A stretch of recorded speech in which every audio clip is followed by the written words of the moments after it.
matter how much cold outreach messages you send, if they all end up in the spam folder. And so when you're doing cold outreach, especially with the email side, you want to make sure you avoid the spam folder at all costs. And in this lesson, this little module, I'm going to show you exactly how to do that and give you the 4 reasons things your emails can end up in the spam.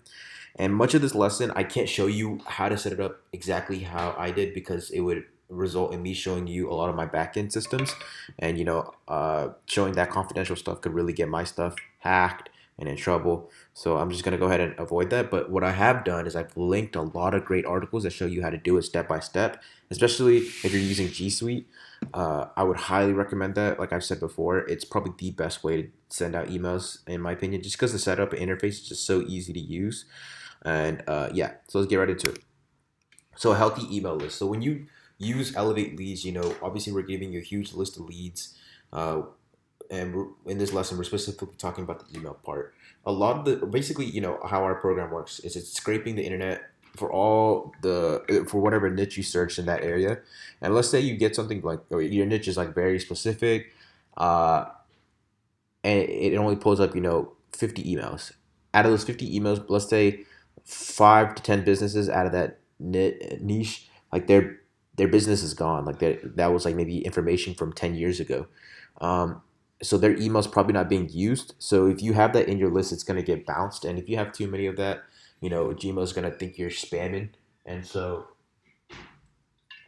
you always want to clean out your email list. And we do this before we send out any email because, there's literally no program out there that will give you a perfectly clean list of emails. It doesn't matter how well you make it. There's just no way of creating a program right now, or there isn't. There might be 5, 10 years from now. Maybe even we'll develop the program ourselves. But as of right now, you just need to take it into another website and clean it yourself. So we do that before we ever send out messages.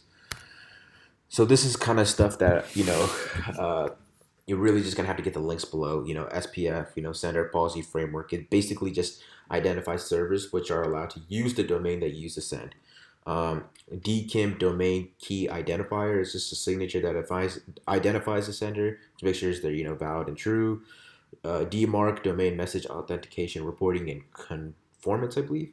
Yeah, it's basically just an email authentication policy and reporting protocol. So all these are just basically ways to make sure that you are who you say you are and you're legitimate and sending it from the right domain, all that stuff.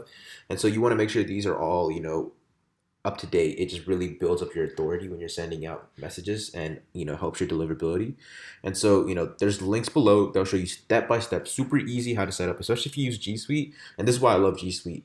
It makes setting this stuff up really easy. But let's say you're not using G Suite and you have another one, then really just go to your domain, wherever your domain is, right? So if you're in Wix and you bought your domain through Wix, it's in the settings right there. Or if you bought your domain through GoDaddy, you could go into those places and you could literally add in all the SPF, DKIM, and DMARC records yourself. And this step-by-step guide will really just show you how to do it. It's really easy. If you have any questions, yeah, please reach out to me and I'll help you out as much as I can.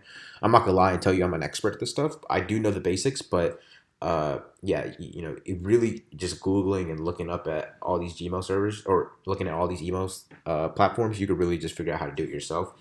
So I'm not gonna really get into it, but you do need these done correctly. So it builds up your authority. And I'll give you a couple links to make sure you can double check to see if you did it correctly and stuff. But let me just get to the next one. So the content of the email. So below, once again, I've attached below documented phrases as words you shouldn't use. So you'll notice, and this is just done through practice, when you do certain things that your messages just won't have as good deliverability. So one thing I used to do in the beginning, and I realized this after like a month of trying it out, I would bold uh, and capitalize every word in my subject line. And what I've actually noticed is, my deliverability was terrible with those, is because a lot of my emails look like spam. And so a good way to just kind of understand that is go into your Gmail. And so this is my personal Gmail. Don't really use for business or anything. And I'm in the spam folder, and just look at the kind of language that they're using, and you want to avoid that at all costs. So like, look at this. Open immediately with those little hyphens right there. It looks very Spanish. This person's putting a different kind of font in his subject, very Spanish. Look at the language they're using. Some of these are in here just because I just marked them off as spam, just because I don't want to see them anymore. So there's like sending me like T-Mobile, for instance, that's not spam. Uh, they just send me so many messages. I just kind of marked it off to get rid of it. But like, look at this. Congratulations, Costco customer, and they put the emoji. Never like some people do use emojis, but I've seen that it doesn't really have good effects with deliverability, especially if you're not like a big time company like T-Mobile or something, or a big corporation really. Open immediately, like those are just spam words. So really just look at this and kind of understand. Yeah, I probably shouldn't do this. So let's just hi, I've sent an email for you, but don't answer me. Why? Thank you. See, like right there, right then and there, that's literally spam. Order confirmation. Like, look at this message right here. Like, complete spam. Like, there's no wording in here other than this, and it's just like a link. So, like, there's a lot of things that you'll see that if you send out messages, it will really hurt your deliverability. What I always advise when you're sending the content of the email, especially with that first email, try to avoid links and pictures. Send out emails like it's your friend. You're just simply sending out and make them very tailored. And I'll show you how to do all that with the tools that we use.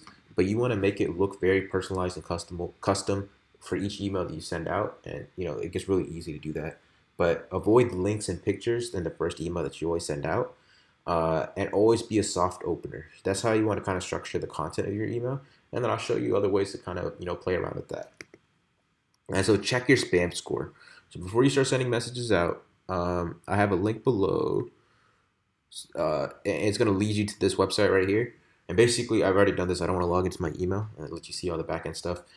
But basically, you're just going to send an email to this. It's just a test email, and it's going to check your spam test score. And with this, you can really kind of figure out what you're missing. So let me just show you what it looks like without opening everything. So basically, oops, one more. I got a 10 out of 10 score, and that's what you really want to, anything above really 9 is really optimal. But it kind of shows you where you're messing up. So let's say if my score was bad, let's say this yellow one right here, it'll show me where I could kind of improve on. Your message does not contain a list to unscribe header. Yeah, I know. I didn't put that in there, obviously.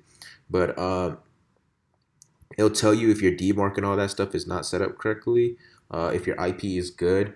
Like if you're blacklisted, then you might need to create a completely new email. Your content is safe. Let's see, you're properly authenticated. So this is where it comes back to making sure your DKIM signature is valid. Your message passed the DMARC test. Should be something about SPF. Yeah, your SPF is authorized. You want to just make this really just kind of checks everything for you. Make sure you're up to standards, so you can really start sending out mass emails. So that's kind of how you do that. But yeah, that's just really the 4 spam factors.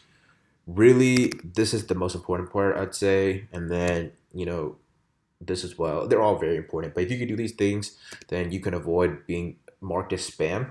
And obviously, with the mass messages you're sending, just be very professional. If someone tells you, hey, like, take me out of this mass email campaign, then do it,